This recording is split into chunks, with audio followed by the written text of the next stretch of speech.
Cold showers, cold plunges, cold exposure, ice baths. Why is everyone doing this? And should you be doing it? Watch the video till the end to find out.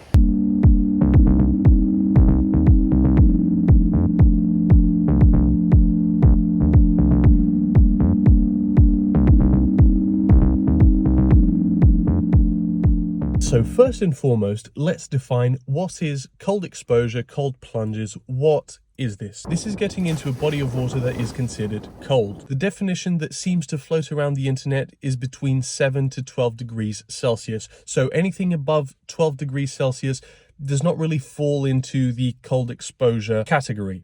So if you're going into 14 degrees water, it might be chilly compared to what you're feeling in the outside, but it's not going to be considered cold. Now, that's the starting point. Anything below 12 degrees Celsius obviously is going to be considered cold, and that ranges from obviously 12 degrees to, I don't know, wherever you can end up in. -1, 2 degree water, depending on the amount of ice, all that sort of thing is obviously going to be considered. A very important thing that we need to understand is that it's not just dipping into some cold water and getting out.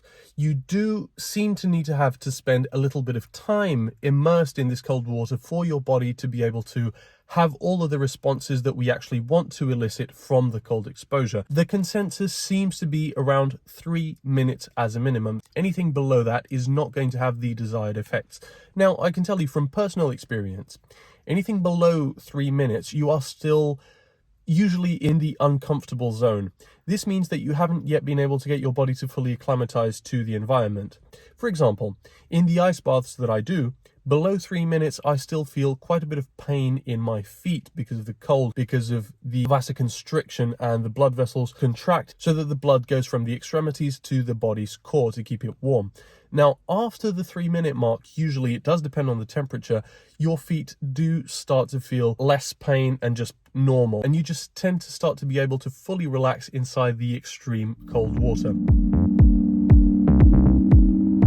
We are in Cascais in Portugal. This town is known for its sun, its amazing beaches, but we are in the middle of November, so right now it is around 14 degrees. In the sun, maybe you feel like it's a little warmer, but still, the beach is completely empty, as you can see, and we're about to jump in the sea, do a cool 3 minute cold plunge, and then I'll be back to talk to you guys about it.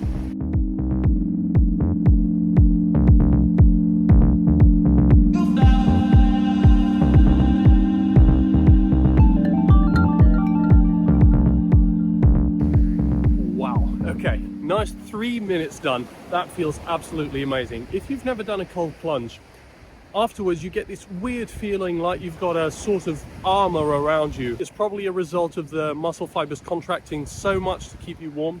It's an amazing feeling. So when you get out, even if it's cold outside, you don't actually feel that cold. But nevertheless, one of the most important things when you do cold plunges, cold exposure, ice baths is warming up. Yes, you do need to put on warm clothes, but actually one of the most important things is warming up from the inside out, so increasing your core temperature. How do we achieve this? Movement, exercise, anything that's going to get you moving is going to increase your core temperature and decrease the likelihood of you experiencing hypothermia, which is one of the greatest risks of cold exposure. So obviously we want to be safe and do everything the right way. Let's get warming up.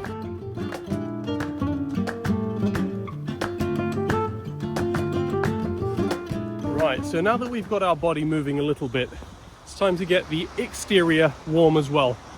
This is my favorite accessory for any cold plunge activity, because you have the hood, keeps your head warm, which is where most of the heat comes out of, so this prevents the cooling off a lot, and also it just allows you to get dressed back up without exposing yourself and getting charged. No indecent exposure, guys. That's exactly what you want after a cold plunge, is this beautiful sun shining. It actually feels like cheating, but still, getting into the cold water is the hard part. Today, the water was this amount of degrees. I'm not sure, I'm going to have to check on the internet. It was actually pretty tolerable. I'm used to much lower temperatures, but still, it was a nice little challenge, and it is what we have available since it is the temperature of the sea. Right, so I'm all warmed up and enjoying this amazing sun. One of the potential benefits of cold exposure is increased circulation and metabolism, because when you're exposed to the cold shock, your body goes into overdrive because it needs to warm you up. So you have increased circulation, and from this increased circulation, you could also get a greater calorie expenditure, which is basically the increased metabolism.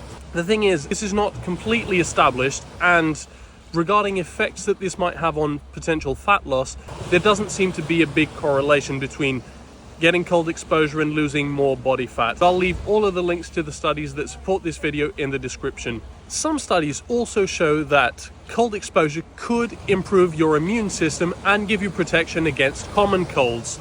There are also some studies that support benefits regarding mental health and cold exposure potentially reducing the effects of depression. However, experts also caution you against overestimating the benefits of cold exposure in these circumstances when attempting to treat mental health. On that topic, let me give you my 2 cents about the mental health aspect of cold exposure. So let's talk about the mental aspect of cold exposure. I've been doing cold showers for approximately 5 months. Every single shower that I take is cold. And this is just a challenge that I set for myself. I want to do 1 full year. Right now, we're getting close to the halfway mark. And it's also getting tougher because we're starting winter here in Portugal, so it's getting increasingly cold. And obviously, the difference in temperature between the exterior and the shower is less. But when you're cold on the outside, the last thing you want to do is jump into some cold water.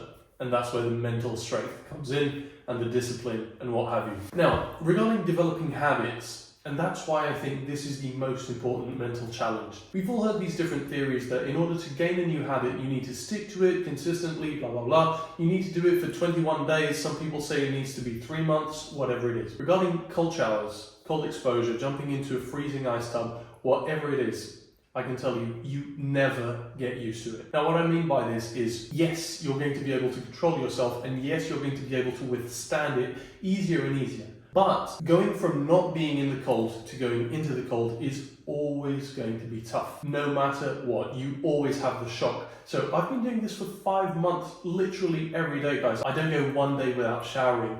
And yet, every time I'm in the shower and I'm about to shower myself with cold water, sometimes freezing cold water, it's not easy. I always need to do that mental hurdle. I always need to think, no, right, center yourself, you need to do this, go. And I just go, and then I'm really able to control it very easily. It's not too hard to control myself and stay under the water. I don't shiver at all. I don't need to do the deep inhalations, none of that. But it's always a shock. You feel uncomfortable. So if there's something that you can't really make into a habit, and what I mean by this is do it without thinking, do it without sacrifice, do it automatically, then it's not really a habit, it's always going to be a challenge. This, to me, having consistent cold exposure is the mentally toughest thing I've ever experienced. Obviously, I'm talking about things that will positively impact you. I'm not talking about catastrophes or traumas or anything like that. I'm talking about things that are going to be good for you. So, in terms of challenges, getting into the cold is definitely the hardest because it simply never becomes easy. It never becomes automatic. You never stop feeling the cold. Let's talk about the mental aspect. Personally, I found that in periods of my life where I'm stagnant, I don't have any new challenges, I'm just in my comfort zone, I'm not really happy. I get a bit frustrated. I start to question everything around me. I start to question my choices, whether it be relationships, whether it be jobs, whether it be hobbies, whether it be you name it. The opposite goes for when I'm challenging myself. And when I mean challenging myself, you can do it in many ways. For example, getting creative, trying to start a new business, or venturing out, meeting new groups of people, or starting a new sport, starting a new challenge for YouTube, for example. Anything of the sort really, really gets me going, and that's where I'm at my happiest. That's where I perform my best in all areas of life. People who hang out with me enjoy hanging out with me more because I also transmit this positive energy, because I'm psyched. I'm hyped for the things I'm doing in my life, so everything seems to be better when I'm challenging myself. And if we've got something at our disposal as easy as taking a cold shower, that's always going to be a challenge. This is literally something that we can do every single day to start the day off on the right note. Basically, you're setting a challenge for yourself first thing in the morning, and you're going to overcome it. That's one thing that you've already done that day, which is amazing. Not everyone has the mental capacity, the mental fortitude to endure discomfort first thing in the morning. Most people want to go into the hot shower, feel the warmth of the water, they almost fall asleep.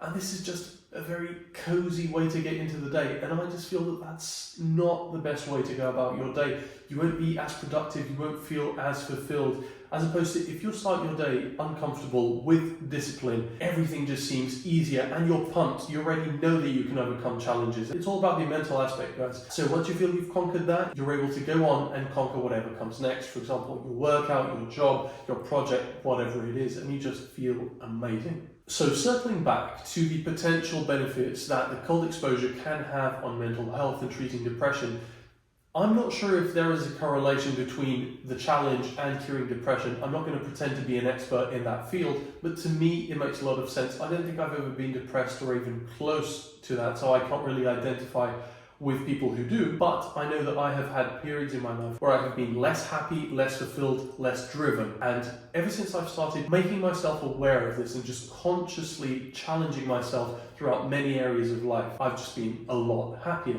And it turns out that this challenge is a very simple one to do every single day, and you just feel absolutely amazing. Every time I jump into a frozen tub, every time I take a cold shower, it just feels really good to know, to believe in yourself, to know I can overcome this.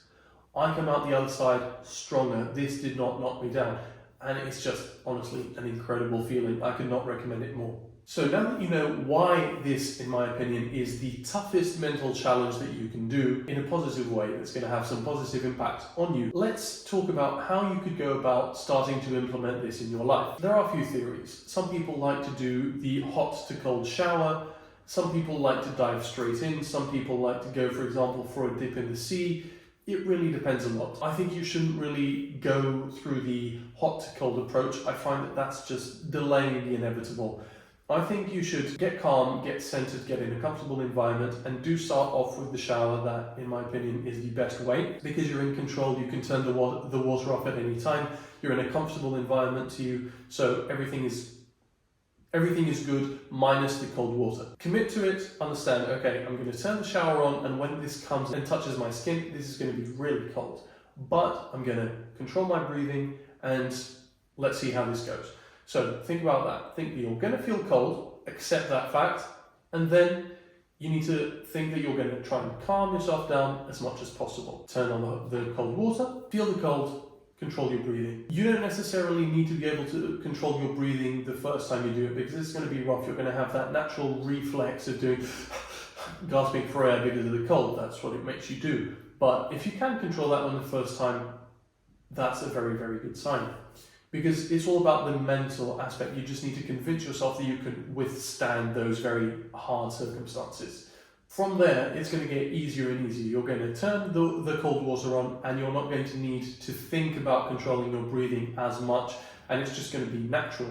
From there, you can just basically do anything you want. You can jump in the sea, you can jump in lakes, you can try doing the ice baths. Honestly, my best recommendation for you to do the ice baths is to do as my friend Lord Ansel did, which is buy a freezer, a horizontal freezer which you can fill up with water, turn it on for a few hours before so that it gets chilled to the temperature you want it at, immerse yourself inside that water. That is honestly the best way.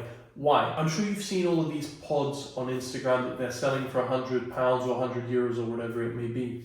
That will work in a country that's naturally cold, but if you try to do that in, for example, Portugal, Greece, Spain, something like that, especially during spring and summer months, it's going to be trash because the water is simply not going to be cool and you're going to have to spend a bunch of money on ice and just waste a lot of water, which, I mean, we don't want to do that to the planet. If you have a pod, in this case a freezer, where you're able to chill the water when you need it to, you can use the water quite a few times before it actually gets dirty and you need to switch it out. So it's going to be much more economical and better for the environment, even though you need to waste a little bit of electricity to get the water cool. One very important thing, don't get electrocuted, guys. If you're going to jump into the freezer, please make sure to disconnect the freezer from the wall socket. You do not want to get electrocuted. But these are just my suggestions. This is obviously how I did it myself and how I think you could go about doing it. I'm by no means a health practitioner, a health expert, whatever. You should always do your own research and don't take my word for anything.